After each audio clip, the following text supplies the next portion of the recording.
Meaning of graphic. Graphic. Graphic. Graphic. Graphic.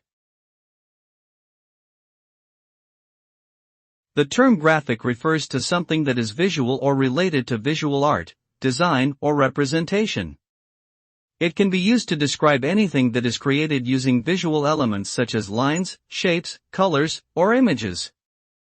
The word is often associated with the design industry, where graphic designers create visual brand identities, advertising, and other marketing materials for businesses, organizations, and individuals.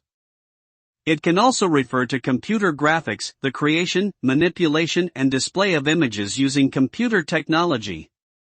Overall, graphic refers to anything that is communicated visually, either by hand or with technology.